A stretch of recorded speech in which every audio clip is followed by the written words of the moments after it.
Alright, hey guys, so this is going to be part 2 of the video. It picks up in kind of the middle of the first video where I left off, and apologize in advance for this video going so long. I don't like making videos this long normally. It doesn't seem like the 2-part videos go over really well. So anyways, again guys, I'm sorry. Please watch the videos. Watch part 1, then part 2, and I will see you guys in a moment after this video is done playing. Alright, so sorry, forgive me Jonathan, I'm horrible at names, and even worse when it comes to names on YouTube. So Jonathan asked me if it was possible to charge the 620 from AC or from DC or any other way other than solar. And in a roundabout way, it is a yes. However, you have to watch the voltage. This thing doesn't take a lot. That solar panel is only a 6-watt panel. It's a very low wattage. So what you need, and I don't have an AC version of this, but I do have a car plug. And I found this at the 99-cent store. It's a little converter thing. It's got this little wheel right here that you can adjust from 12 volts all the way down to 3 volts on this. But here's the kicker. This is what you need. You need to figure out what your plus and minus is on that and how it plugs into this. And then it has all these little adapters. So you want to charge it from something like this at a very low wattage, voltage, whatever. Put it to its lowest setting and it's going to trickle charge. It might take a little bit longer than it would from solar, but you're not going to damage the battery, hopefully. I'm not an electrician, so I kind of make things work and hope for the best most of the time. But I'm sure there's somebody out there who can do the math and figure out exactly what you would need. I know they do make DC or AC versions of this type of plug. A friend of mine used to have one, and it had even more attachments than this one had. So, anyways, with that, it's a yes, but you have to do some extra stuff for it. It's not like you can just find any old plug that fits it and plug it into it. You will need an adapter, and you will have to lower that wattage down to accommodate how small the battery in that thing that it actually is and how low of a charge it actually takes. With that, they are supposed to be, at some point, Biolite is supposed to be bringing out an upgrade for that, an upgraded solar panel and an upgraded battery. It's a massive battery upgrade compared to what it has in it, and a massive solar panel compared to what it came with. That is not saying they are massive solar panels. It is not going to be a 100-watt panel like I have sitting over here on my wall. It's going to be probably around a 20-ish watt panel, 10 to 20 watt panel like Biolite already has out on the market. And it's, I believe, a 100-watt battery that plugs into that port, that weird port that's on the side. I went over it in my video when I first bought that thing. So with that, other than that, I've had no issues with it. I do get a weird flickery light thing when I first turn it on, if I haven't turned it on about 24 hours. But then it comes right on and kicks on. So, the home, Solar Home 620, love it. My Biolite mug, it's one of my favorite mugs. I use it every day. Let's see, what else? My camp stoves and stuff, I was using those this morning to cook breakfast. My oldest camp stove I bought in 2013, the original one. And either 2012 or 2013, I will have to go back and check that. I believe it was 2013 though. And I've had it kicked on. It actually still outperforms in some ways. It outperforms the Gen 2. I usually have less leftover junk in the bottom of it. It cuts out a lot later than the Gen 2 does, so it burns a lot more, and it burns a lot more efficiently. Both of the Gen 2s I've had the exact same issue. They do not burn all the way down. Not as efficient as the first gen does. What else? So the base lanterns, I absolutely love those. I do have some issues with the apps. It is difficult to switch between two base units, between two base lanterns. And I am assuming the fire pit, since it uses the exact same app. It's a little bit of a pain. Sometimes they don't register, sometimes they register, but it boots you, like it won't connect right away. It'll say connection lost. It seems like these were issues that happened as they've updated the app, because I did not have that issue when I first purchased it and when I first started using the app on 1.0 or whatever it was when I got it. I do love those though. We use them as lighting in our house, so there are something too that we use actually every day. What else? There is all the lanterns that go with them. We actually hung all of the Sightlight Minis are hung in our living room. We use them as theater lighting because I can control it from the app. So when we sit down and watch a movie as a family, we can dim the lights and have our popcorn like we're in a movie theater. It's fantastic. I absolutely love it.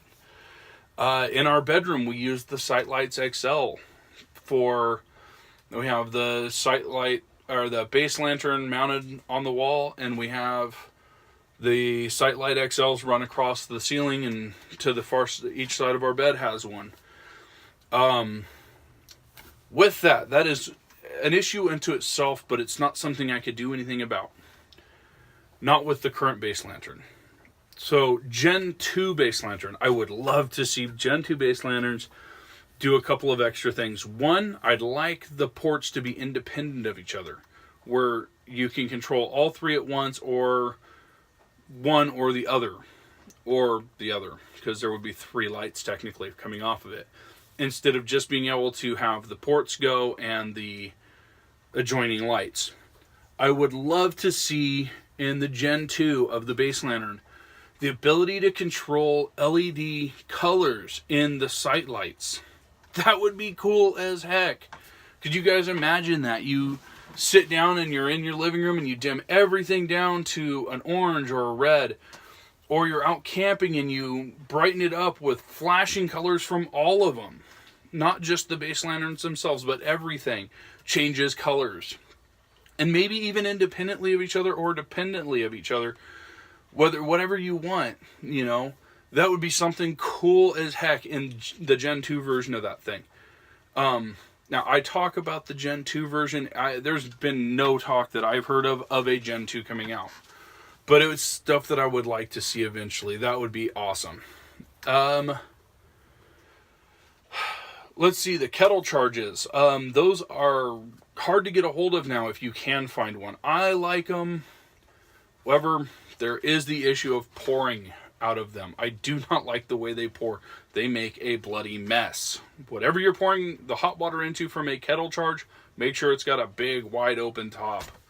But they work great. I love them. They're cool.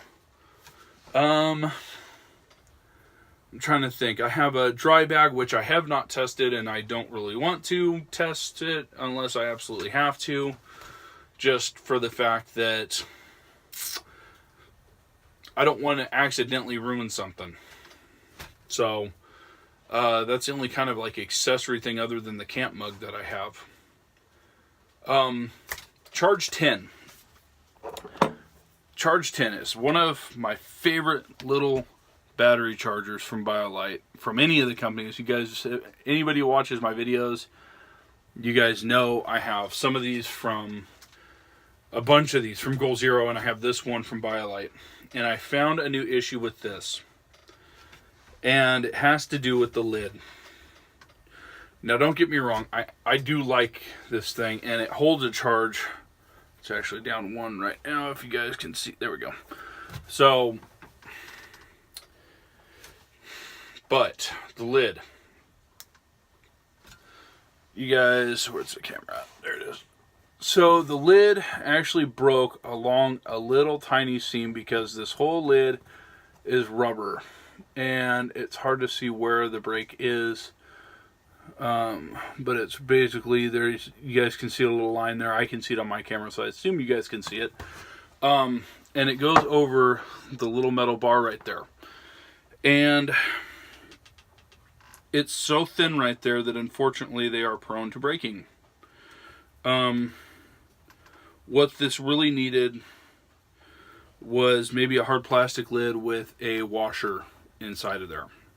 That might have been a better fit, but there might be, it is really small, so it's kind of hard to figure that out. Like, but I do really like this, but I've lost that little lid like 4 times now and had to go hunt it down.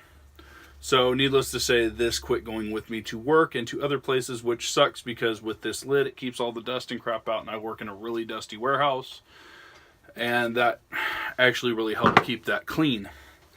But it's not as useful to me now because of that. So that kind of sucks. But anyways, with that, I think I've pretty well covered everything in my Biolite collection. And I do have like the kettle pot with the coffee maker. That's exactly what I used this morning to make my coffee that's in here. And I use that as my main coffee maker now. I have a core egg inside, and I don't hardly use it. I use it a couple of times a week, but I use this thing.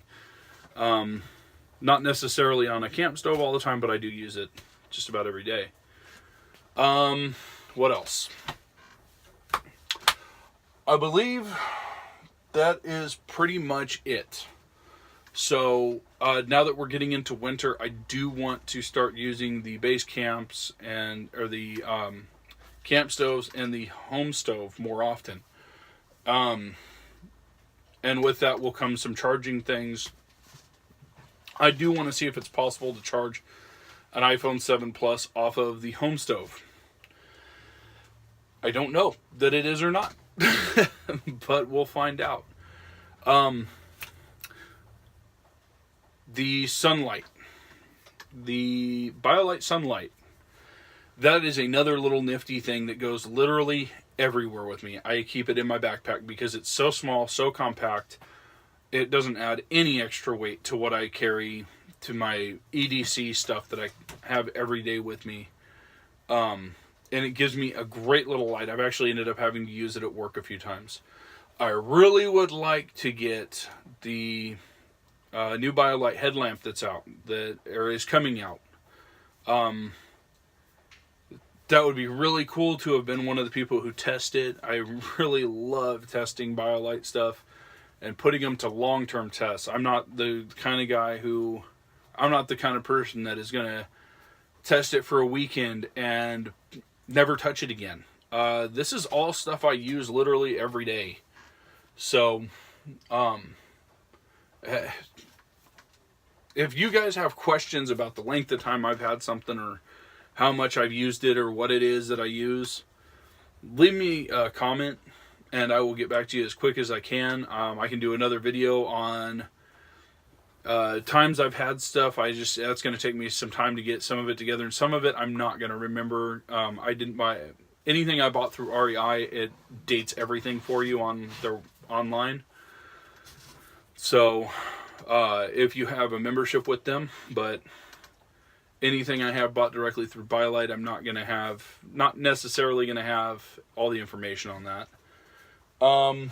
Anyways, guys, this video is already almost running over. I got to edit it, and I will catch you guys in the next video.